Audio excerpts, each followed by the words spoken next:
चाहते हैं आप तो 2 मिनट रुकिए ना, हम आपके पास। पुलिस का आना बहुत शुभ माना जाता है।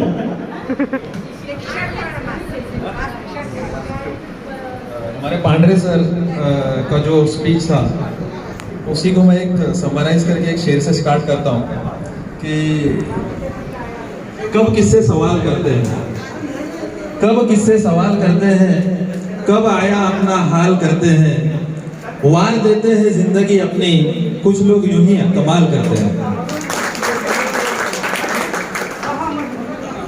सर की जो स्पीच थी उससे हम लोग को एक पता चला कि जो हमारे पुलिस कर्मचारी है, पुलिस ऑफिसर्स है, उनकी जो लाइफ है बाहर एक्चुअल फील्ड में, वो वहाँ पे उनकी जो लाइफ है वो घर तक नहीं लेके आते हैं। वहाँ पे जो भी वो फेस करते हैं, जो भी चीजें हैं, आप लोगों के बीच में एक पर्दा रहता है। घर पे आने के बाद वही मुस्कुराता हुआ चेहरा, वो सारी चीजें आप तक नहीं पहुँचती है। और जिस तरह से हम लोगों ने कोरोना के जो पीरियड में देखा हुआ, फ्रंट लाइन पे कौन था, सबसे ज्यादा हाईएस्ट रिस्क पे कौन था?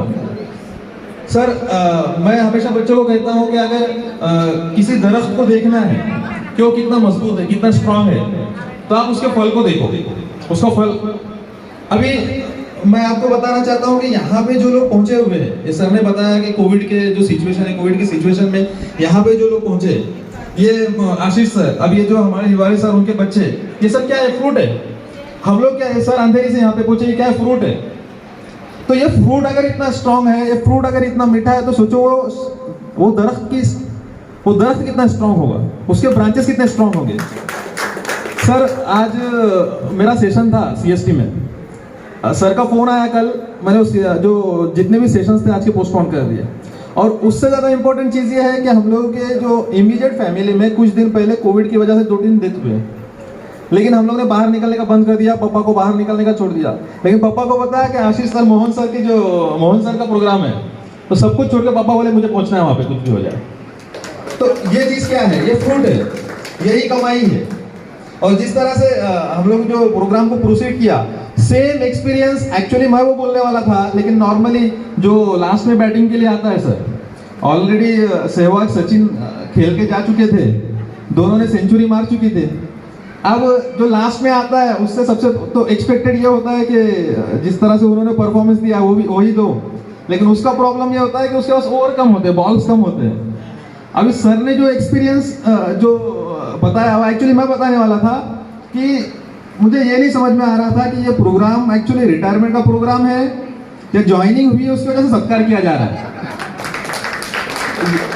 ये उत्साह, ये एनर्जी, सर आप रिटायर नहीं हो रहे हो, आप जस्ट एक इनिंग की शुरुआत किया कर रहे हैं, दूसरा एक इनिंग है, और आप लोगों की एक्चुअली समाज को जरूरत है। मैं जो आप जिस डिपार्टमेंट को छोड़ के जा रहे हो, मैं आपकी वजह से, जो आपकी तरफ से, on behalf of you department को सर एक शेयर करता हूँ। आप अभी भी डिपार्टमेंट में हो, तो सर की तरफ से सर की जो फीलिंग है, या फिर जो आप लोग बाद में उसको महसूस करोगे कि गूंजती रहेगी तेरे जहन के गुंबदों में रात दिन, गूंजती रहेगी तेरे जहन के गुंबदों में रात दिन, कभी भुला ना सकेगा वो गुफ्तगू हूं मैं आशीष का टीचर हूं। आशीष जो उनके इनका एक सपना था कि उनके रिटायरमेंट से कुछ देर पहले आशीष डिपार्टमेंट में आए और मैं उनको सेल्यूट करूं। बट जिस तरह से इस दुनिया के हर एक बंदे को, वो बंदा किसी भी फील्ड का हो, ये कोविड ने जिस तरह से अफेक्ट किया है, उसी कोविड की वजह से राज्य सेवा की 21 की जो एग्जाम थी, 20 की एग्जाम थी, एक्चुअली 5 अप्रैल को होने वाली थी। सर को मैंने पूरा कैलकुलेशन करके दे दिया था कि सर 31 मई को 2021 से पहले हम लोगों का 2020 का रिजल्ट लगने वाला है, और अगर उस रिजल्ट में अगर आशीष का नाम डीवाईएसपी डिप्टी कलेक्टर में अगर नहीं आया तो आप मुझे बोलना, ये मैंने शब्द उनको दिया था। बट कोविड ने जो क्या किया, एग्जाम में पोस्टपोन हो गई सर। अभी राज्य सेवा का प्रीलिम्स एग्जाम हुआ 21 मार्च को, जो मैंने शब्द दिया था, आशीष ने जो है कट ऑफ जितना लगने वाला है उससे 10, 20, 30, 40 मार्क्स का मार्जिन लेके वो पास होने वाला है। बट रिटायरमेंट सर आप थोड़ा और एक्सटेंड कर देते 1 साल के लिए, तो वो संधि उनको मिलती थी लेकिन कोई बात नहीं, वो दिन जरूर आने वाला है। कि आशीष जो है डिप्टी कलेक्टर डीवाईएसपी बनने वाला और सर को संदेश, और वहाँ पे हम लोग स्टॉप नहीं करेंगे सर उसको आईपीएस भी देखना है मुझे, और वो इसमें मेहनत भी कर रहा है, हम लोग हमारी तरफ से 120-180% पुट कर रहे हैं।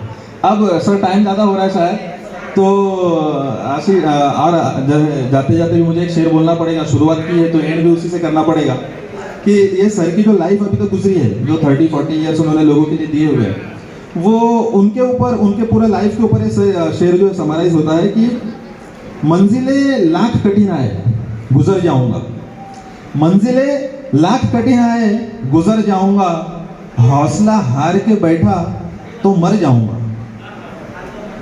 जो साथ चले थे मेरे कहाँ गए वो लोग, जो साथ चले थे मेरे कहाँ गए वो लोग, वो जो कहते थे कि मैं रास्ते में भटक जाऊंगा। Thank you very much.